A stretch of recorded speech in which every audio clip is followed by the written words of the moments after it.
Hello and welcome back to the next episode of the Aurora 4x C# tutorial series. But I'm going to be making a quick announcement before we go into this video.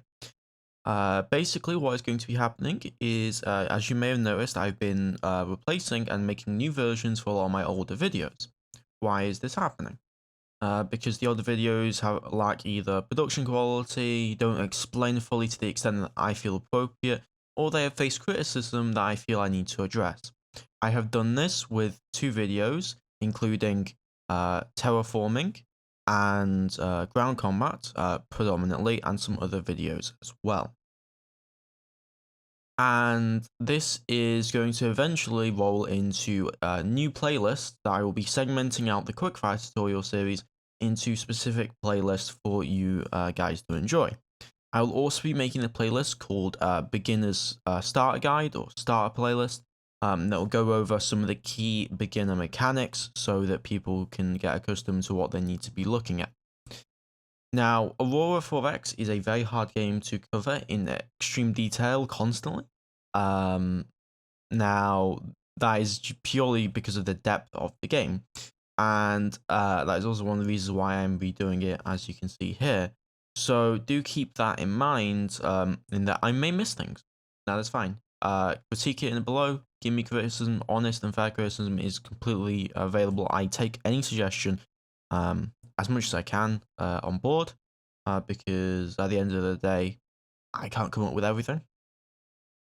But I do thank for all the support that has been through the past 3 weeks. The channel's only 3 weeks old, and it's growing really, really well, and people are enjoying the content, which at the end of the day is what I'm here to do, provide educational and enjoyment-filled content.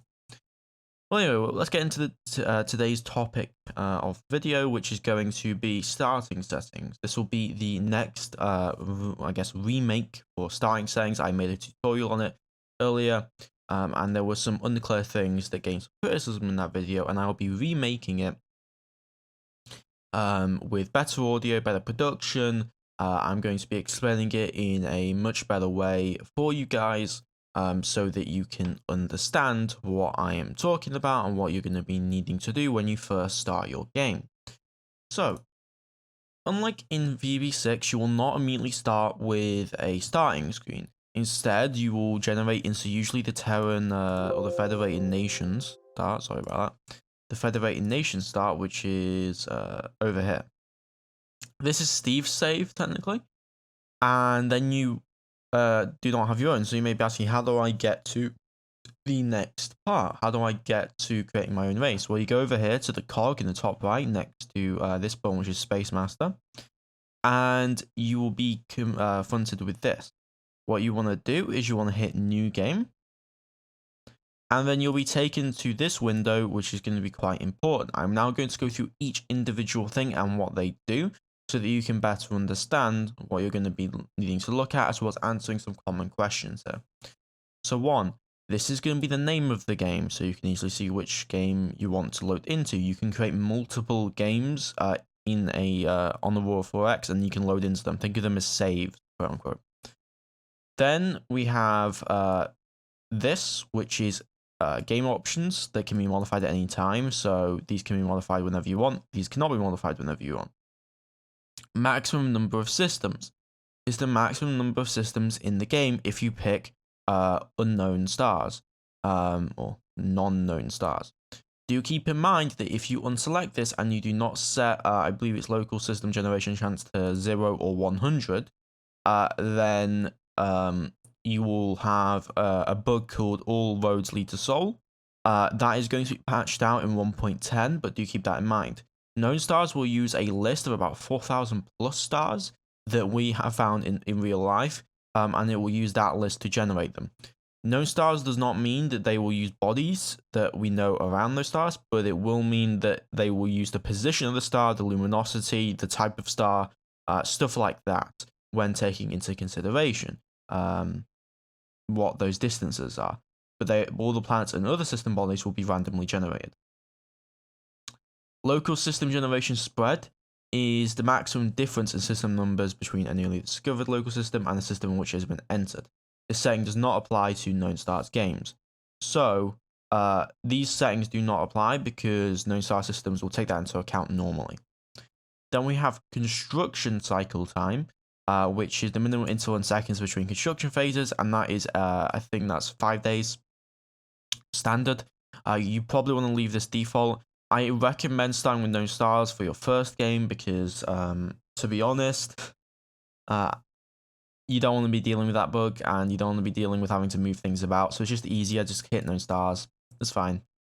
Then we have difficulty modifier. Difficulty modifier basically affects non-player bases or NPR's research and growth rates, and some other things, as well as the starting population. So the lower it is, the easier. The higher the percentages, the harder. So if I put 300%, it's going to be 3 times harder. If I put 50%, it's going to be 50% easier. Think of it like that. Research speed. Research speed is how many points you generate of research points from your laboratories. So if I have 20% research speed, this is a global modifier. Keep this in mind. This is global. Then that means that all my research labs are going to be generating 80% less or 80% less research point. Now, in terms of what you should pick, difficulty modifier, I'd leave normal for now. If you have troubles with NPRs, you can always adjust it at any time. Research speed. Now, this is very dependent on how you want to experience Aurora. If you want to experience Aurora with more generational ships, with longer times, more impacts on new ships and bigger grand scope of the game, then I recommend lower research speed. If you want to experience more technologies and just play at the quote-unquote normal setting, then 100% is going to be fine for you. I recommend playing around the 20%, 30%, seeing where you like it the most eventually. But for now, 100% is going to be fine, and then you can adjust that to how you like it at any time during the game. Terraforming speed and survey speed is just how many points is required to survey a body, or how much speed, how much atmosphere production from terraforming installations and modules, and that can be affected. And normally, same thing, same kind of idea applies with research speed and what you want to be doing with it. Think of it like that. Then we have NPR generation by player and NPR generation by NPR. So NPR generation is determined by finding suitable bodies that have no ruins on them with an oxygen atmosphere above 0.07 and below 0.7 oxygen pressure. And as you can see here, if you just look under, you can see the exact calculations. But basically what it means is that NPR generation doesn't mean that everybody can generate an NPR. It means that only certain ideal habitable worlds can generate that NPR. And this is the chance that it will be generated. So 30%. Then you have NPR generation chance by NPR, and so that is starting NPRs that you create will have a chance to generate other NPRs. So if you want to put that on 0, that means that they won't find any other NPRs and they'll just be on their own. Ruin generation chance. This is based on suitable bodies as well. Minus 73C to plus 87C with gravity greater than 0.4 G. And that will have its own ruin chance. Keep in mind that Sol has its own ruins. And I recommend you go watch my xenoarchaeology video if you want to find out more about ruins in general. But yeah, Sol has its own generation, so keep that in mind. Minimum comments per system. So this is the amount of minimum comments per system for the self-evident. Truce countdown. This is again basically a countdown before any hostile actions may or may not be taken. With NPRs who share the same system as their capital, so you can create multiple NPRs on Earth, for example. Space Master password. Basically, this will make a password for Space Master if you really want to, but you don't really need to. It doesn't really matter. That's for multiplayer games and some other things, or moving saves around, stuff like that. Detection. This is basically how sensor checks are taking place in systems and can really help dealing with other NPRs and not liking your game out. So normal in all systems is normal. So that means that in which two will take place normally in which 2 or more races are present. And then you can switch off it to be automatic, which automatic without player presence and none without player presence. So no detection, and then it will automatically detect without player presence. Soul Disaster. This allows you to set disasters, so the stars are gonna warm, the stars are gonna cool, etc. And it allows you to start with a disaster, basically. So now that we've gone through that, we're gonna go through the checkboxes. Stick with me. There's a lot of information. You may be very like, oh god, this is complicated. Don't worry. Most of these sayings you're not really going to think about for a while. Okay. So next, we've gone over known star systems, so we don't need to go over that just yet. Orbital motion for planets and moons and asteroids. Basically, it will calculate how far the asteroid and planet will orbit around their star, and it will show the motion on the map. And this can land games with C#. You don't really need to worry about it that much, so I wouldn't uncheck this. Generate new races as NPRs. Basically, this generates new races as NPRs. You want to keep this on. And if it's not checked, it means that there'll be human races. Allow human NPRs. Human doesn't mean human, it means whatever race you're playing as. And it's to simulate long lost colonies, allows you to find other races of your type. Feel free to put that on if you want to. It doesn't affect gameplay that much, really, except for some terraforming and planet bodies specification. Generate non-TN races only. Now, I do not recommend you put this on. But basically what it allows you to do is that any new generated NPRs will be, all new generated NPRs will be pre-industrial. They'll only have population and they will do basically nothing, and they can't advance the TN tech as that is not implemented into the game as of yet. Okay, next part is going to be spoilers, and that means if you do not want to know about how spoilers work or what spoilers are or how they affect the game mechanically, then I do not advise you go forward with this. You should skip forward about a minute or two. I will hopefully have someone link the timestamp below, or I'll link it myself, of when you can skip forward, but skip forward a couple of minutes. Okay. Generate precursors. Precursors are basically ancient alien robots that you find orbiting some planets. They do not behave like NPRs. They stick to that planet, essentially. They guard it. The planet will have ruins on it, and precursors will have very tough boosts against boarding actions.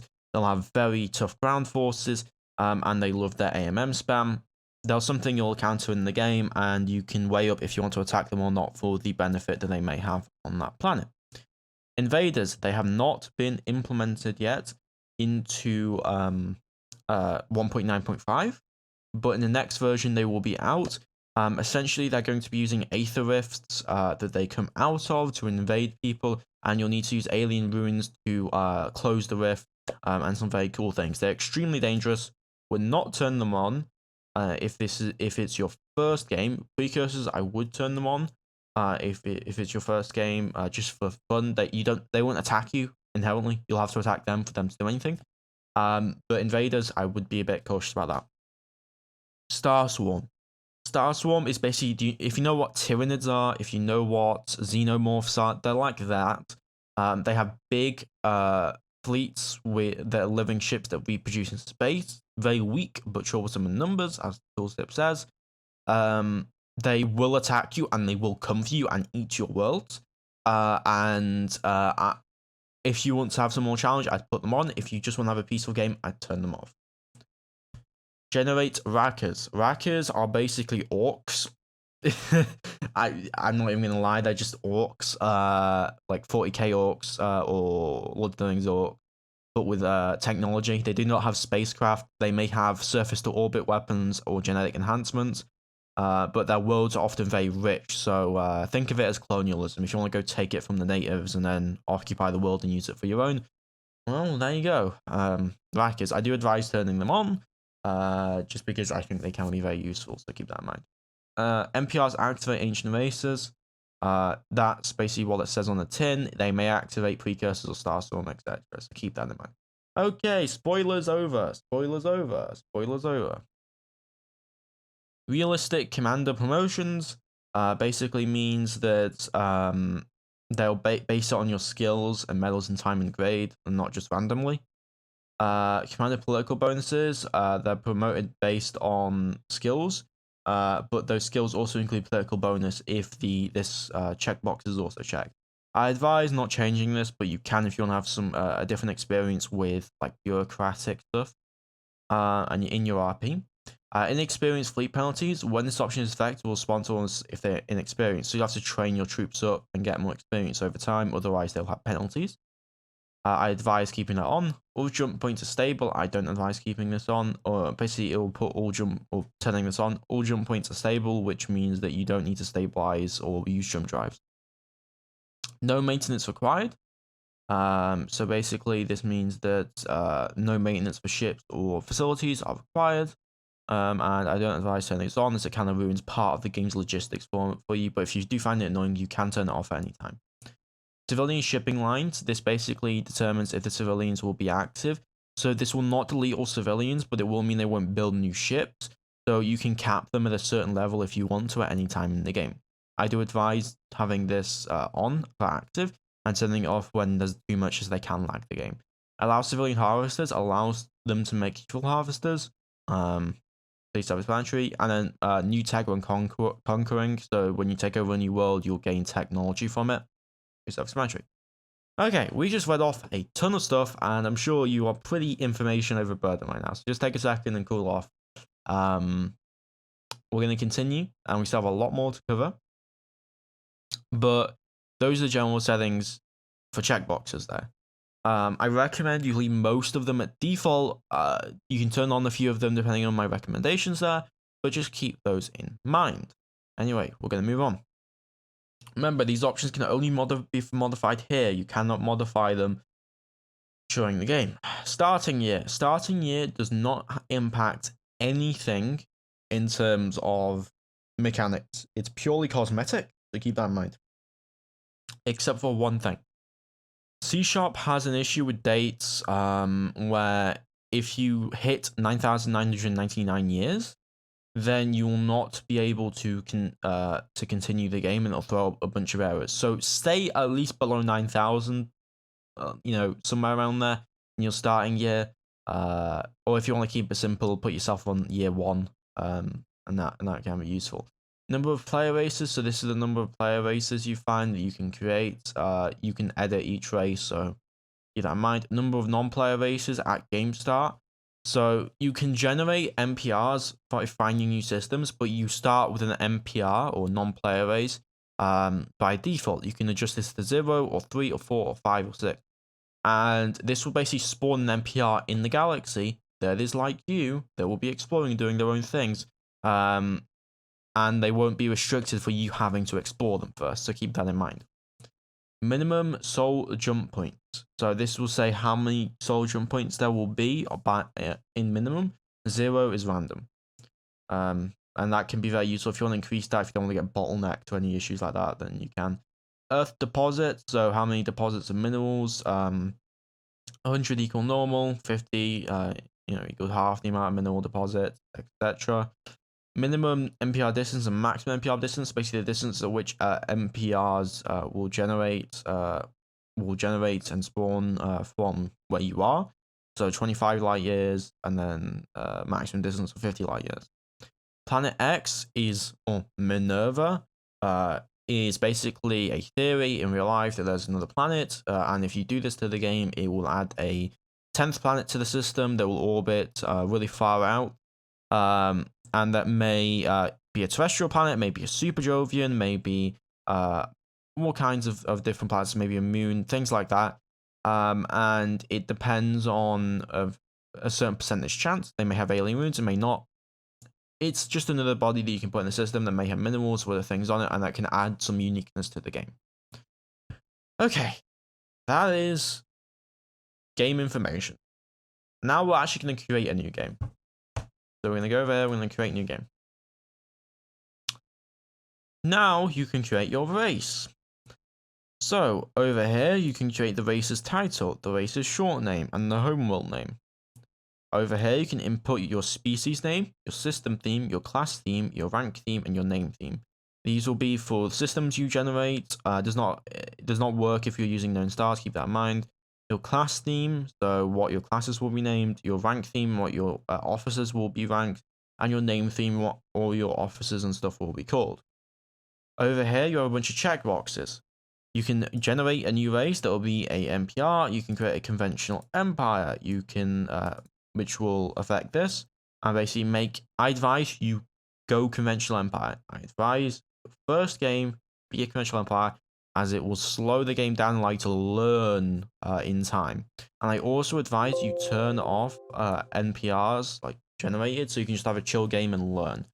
This does not mean that you'll have no NPRs, but it will mean that there won't be one just powering up while you try and stumble your way through the first minutes of the game. Also assign tech points and also assign ground force and also assign ship classes. I do not advise you do this, and you can't do this if you're doing conventional. It's conventional basically means you have conventional industry, and then you need to convert that industry to TN. You need to research TN, and you do not have any build points or starting build points. If you do TN start, which is this start, then you get starting tech points and starting ship build points, and various other things that are more equated to that. Home system, geo and grav survey, that will gravitationally survey and geologically survey all the bodies and survey locations in the system. Then we have the image and station stuff, which you can change down here, change image, change hull, so you can customize what your race looks like. Then you have the species information, which is basically what their tolerances are, research rate, modifiers, so if they're better at research and better at production, diplomacy. These are all cosmetic really, except for a few of them, which is xenophobia and stuff, which can affect diplomacy in some manners, but we're not going to worry about that too much. Over here, you can affect the population. This is in millions, so 500 million, 3 billion, 2 billion. I advise keeping all of this normal on a conventional start. You may go to 1,000 million or 1 billion if you so wish, but do keep in mind that is what I recommend. Once you have finished designing your race, go over to here and click Create Race. And it will take some time as it will generate a new race.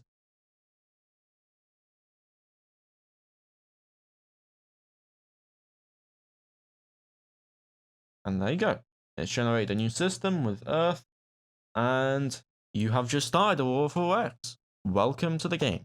There will be more tutorials, feel free to click on for system UI, how things work and other stuff, but there is starting settings and what is best and how to get into it. I hope you have enjoyed. I'll see you next time. Bye-bye.